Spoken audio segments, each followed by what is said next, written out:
Start the video. Oh my god. I think he wants to boo me right now. He does. He does.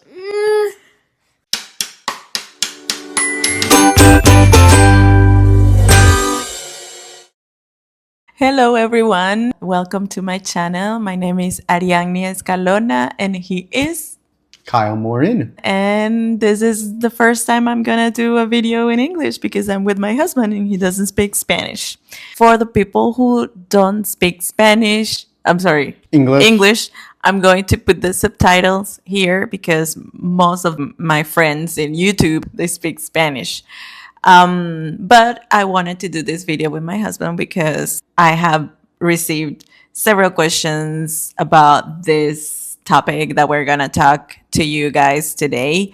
That is like what have been the biggest cultural differences that we have faced since we've been together as a couple. But I don't want to be like, controller here. Okay. So you should introduce yourself too. Hi, my wife has already introduced me. My name's Kyle Morin. I'm Ariani's husband. We've been married for about 2.5 years now, and as she said, she wanted to talk about cultural differences. And these are the 4 biggest topics or 5 biggest topics we have found conflict in our marriage and also have found resolution in now that we're 2.5 years in and neither one of us has ran away from each other. But also, obviously, the biggest thing that brought us together to begin with is we share a faith in Jesus Christ together and the belief that if you don't have him in the center, you're setting yourself up for failure in your marriage. Yeah. So the most important for us is that we really share our core values. And I think it's so normal that there are cultural differences, and not only cultural, baby. Also, we have different family backgrounds. Correct. Yeah. So, and also we've been living as single people enough, like by ourselves, to also have like our own individual culture. So all those things I think are going to be part of this kind of list that we have right now. Before we dive into the topic, I'll say the biggest thing for us that we've been so blessed with was to find a mentor couple that have walked this journey before us. She's from Oaxaca. He's a gringo like me. To be honest, without their guidance, I don't know if this marriage would be here 2.5 years later.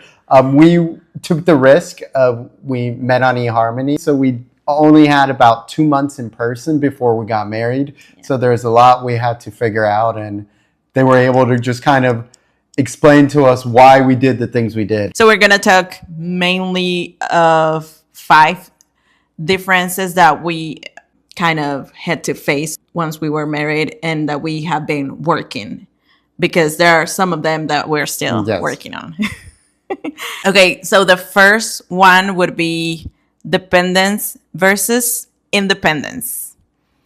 And do you want to start with this one? Sure, I could start.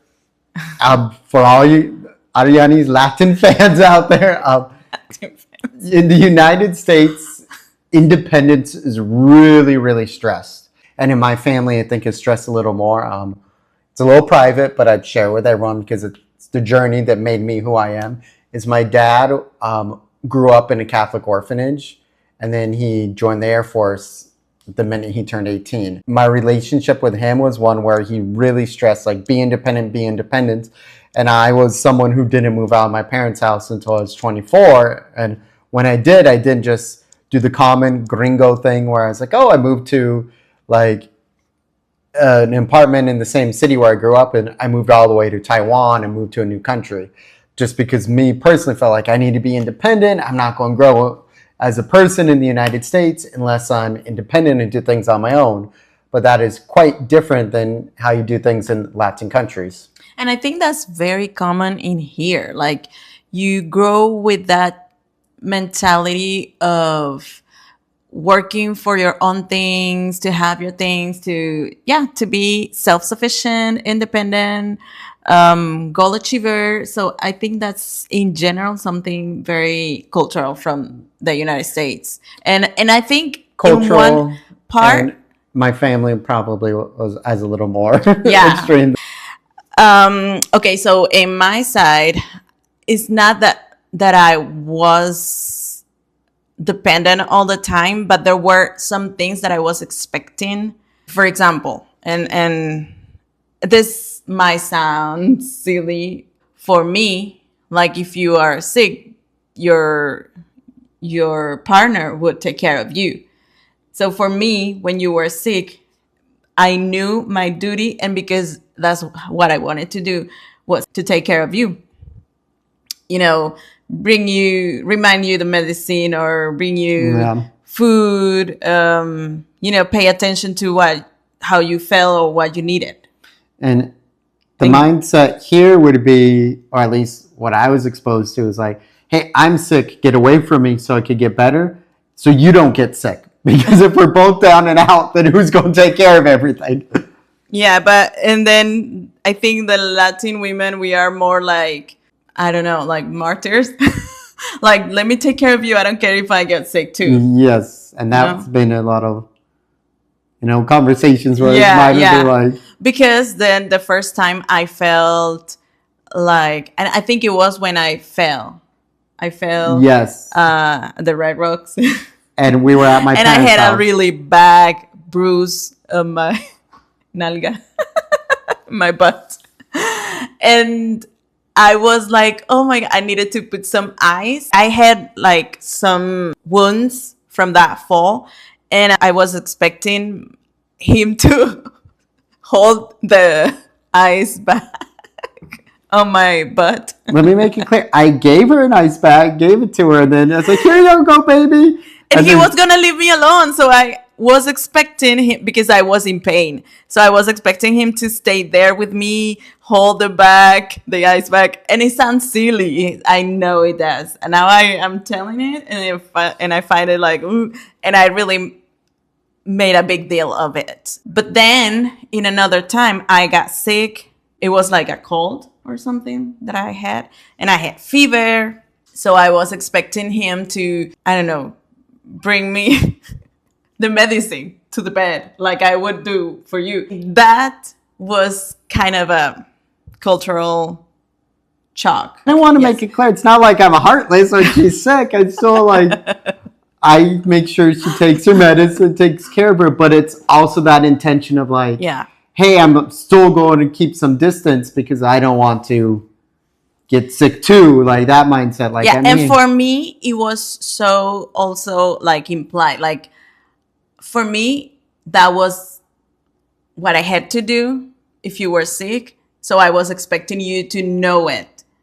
And I think the shock was that you didn't react the way I was expecting. And the biggest mistake we women in general make is that we sometimes have the wrong expectations, and sometimes we just need to be clear or have a conversation before. But the good thing is that this led to a conversation that we later had, and then I could know what was his statement when it comes to getting sick, and then you knew about what I was expecting, my thoughts, so we understood where each other were coming from, and we could go, okay, and now I need to do better this way. What was the solution? Because we don't want to talk only about the problem, but about the solution. Because I think for this one, we really, now we handle well. I started like respecting your boundaries in that sense. Like, okay, he feels bad. What I can do is maybe to, be aware of food for him, and that he can have his time to get rest. If he feels bad, he won't wait until I bring him the medicine. He will just grab it and all those things. And then in my case, I have been learning how to be a little more like him. Yeah, well, that's But you have been intentional also in taking care of me. Like, of course. Baby, are you okay? Do you want me to give you this or that? And I feel like you have increased your attentions in that sense when I am sick. Yes, I was surprised when you said we had a solution for this. I was like, we have? I was like, I think so. Don't you think? I think we're just used to each other's ways now, so we know why we do what we do. Like, I'm not expecting things 100% my way. You're not expecting things 100% your way. Well, isn't that a solution? It's a solution. It's just growth and understanding each other. Exactly. Yeah. Bureaucracy. She put bureaucracy on here as one. Obviously, she's here right now on her green card, but there was a lot of bureaucracy to go through to make this happen. And I know for my wife, bureaucracy is not her thing. And next one, I hate it. Yeah, I really hate bureaucracy. All that has to do with paperwork is something that really, I'm not very patient with that. And I have to say, I really rely a lot on you. Like, I just, okay, he is in charge. I'm not going to even worry about it. And of course, there are things that I did do. Like, well, because he was pushing me to do it also. When it comes to scan the documents or to put it together in a Word document or things like that. Because we're talking about the process of like immigration process, just like government in we general needed here. to have some pictures selected for the evidence. So I was in charge of all that. I did the albums and all the because that's the part that I like to do, the creative part. and I like pictures. So all the pictures I took that he said it was a torture. He was being tortured by me with all the pictures. But we had a lot of evidence. So I did participate, but I had peace in the fact that he was in charge and he's so good at that why would I bother him? But I think this brings up a good point, and we can move on to the next one after this. So in the United States, you need to learn how to drive. We moved from Colorado to Iowa, and one of my motivations for that was to be in an environment where it's easier to learn how to drive. It's not as congested. I grew up in Denver. We were living in Colorado Springs when we first got married. And it's just, Colorado's changed. It's congested. Iowa, where we're living now, is a little more rural, laid back. And she was learning how to drive out here. I was actually doing a really good job. But then we discovered she can't have her Colorado permit to get an Iowa license. She needs to get an Iowa permit first, which is an example of bureaucracy. And me would just be like, okay, we need to go through, take this test, do what we need to do, and get her done. I know the minute I shared with Ariane this, like, hey, babe, you need to do this. She's like, I'm done. I'm like, the bureaucracy discouraged her. Yeah. And here, you need to drive. It's something that is not even an option. And I never learned while I was in Latin America. So that is something that I really had to face coming here too. And I really, really procrastinated that because I needed to do like a written test. And I finally did it when I was pregnant. But the thing is that here, due to bureaucracy, she'd have to start over, and it's just like, because we were living Naguara. We were living in Colorado, so I did the test there according to the laws there. But then here, there are other laws that we need to follow, so I need to do the test again so I can have the permit from here, from this state. And, well, I have been procrastinating it too again. So, money management. And that also was a big cultural shock. And not only because of the culture thing here, that they think a lot about the future. Here is so important for everyone to think of retirement and all those things, while in Venezuela or in Latin America, culturally, the people don't think of the future too much or that much. And in my family, it was like the least thought in my family, like to think of how are we gonna why are we gonna do when we are old? We just think of the present, not too much on the future. So I came to this relationship without savings.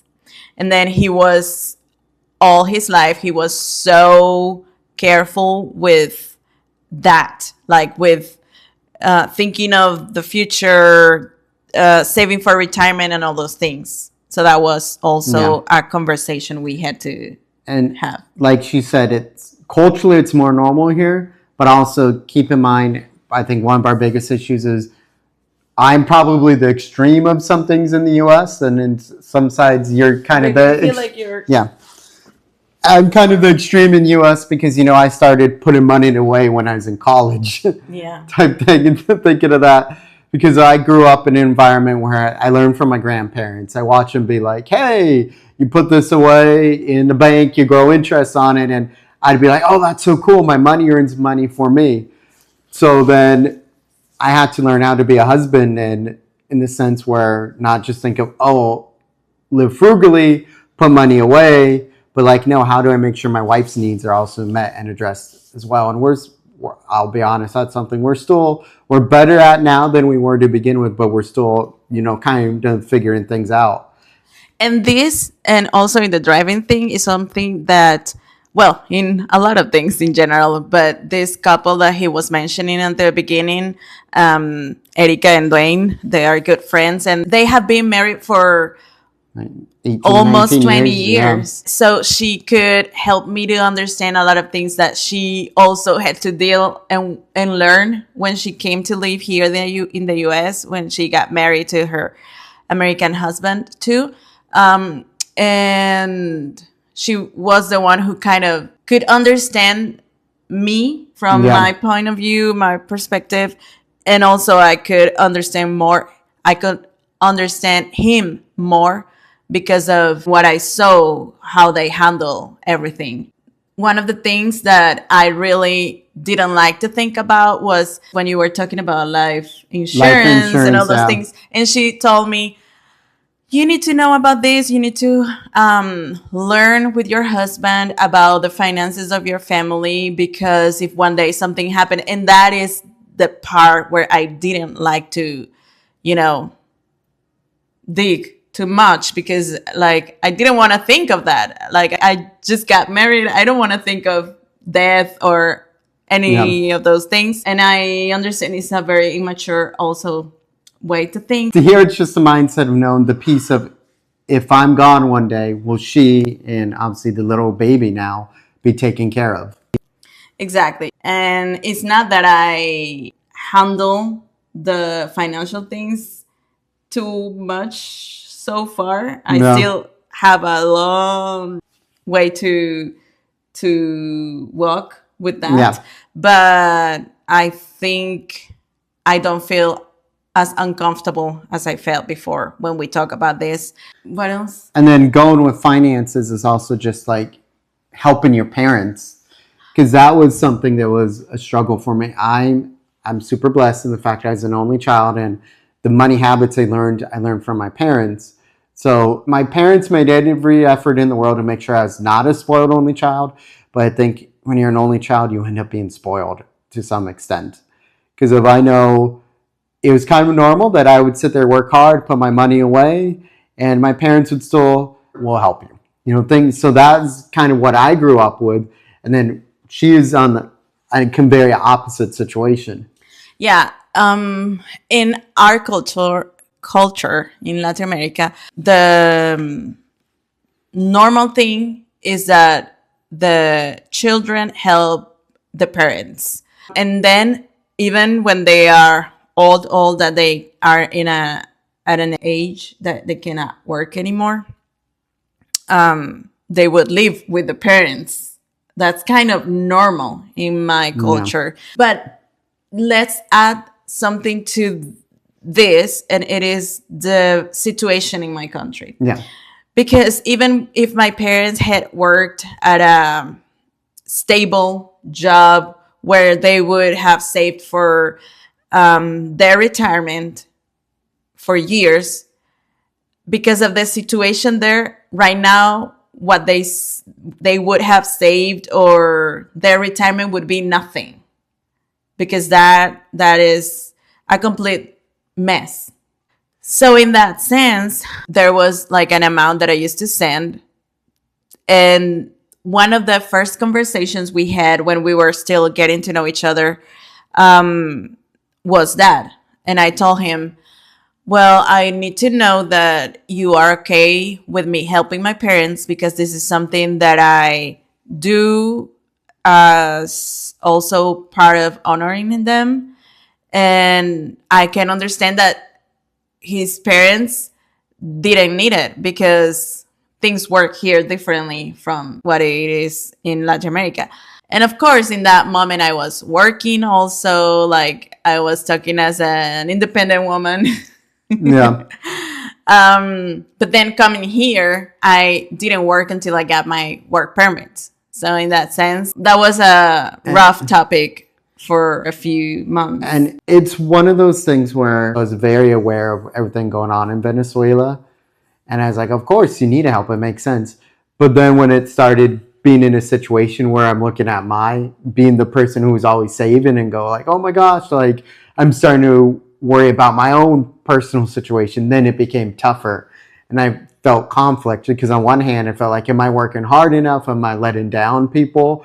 And then on the other hand, I was like, but then I'm nervous about my personal, like if my car breaks down situation type thing. So I know it's tough to understand, because there's still part of me saying this conversation today that feels like I was just being a selfish American. Yeah, but no, because then also I understood your position. It was completely different for you, the situation, because you hadn't had to do it. Like you never had this experience before. So for you, it wasn't the usual thing. Later, you understood, and even it was you who kind of said, hey, do your parents need something? How can we help them? And all those things. And I also think it helps now that I know you better and trust you better, in the sense, you'll be like, hey, this is the situation we help. Oh, the baby woke up. This is the situation we don't help. Yeah. Okay. We will have a guest. Yeah, we will have a guest soon. Welcome. I guess the biggest thing then going with money is it's probably not just also, Latina marrying a gringo. Every marriage you're going to get into the understanding. I think this is one of the biggest conflicts in marriages, and even one of the cause of divorce in a lot of marriages. But I think we have been learning a lot from that. We have been getting also counseling a lot. We have tomorrow counseling in that area too, because this is marriage. Like you need to fight for it. Oh, and just respect and understand where your partner's coming from, because at the end of the day, no one's perfect, and you just need to understand that there's a lot to work. Yeah, there's a lot to work on. He says, I like to eat. I like to eat. The third thing that was a cultural shock for us was the celebrations. Here in the US, in every season, there are different kind of decorations for every season. While in Latin America, we only decorate for Christmas. I think that's the only time we decorate our house for Christmas. But here is like a lot of decorations in every season, like Easter, 4th of July, then Halloween, then Thanksgiving, and then Christmas. I was okay with all of them, but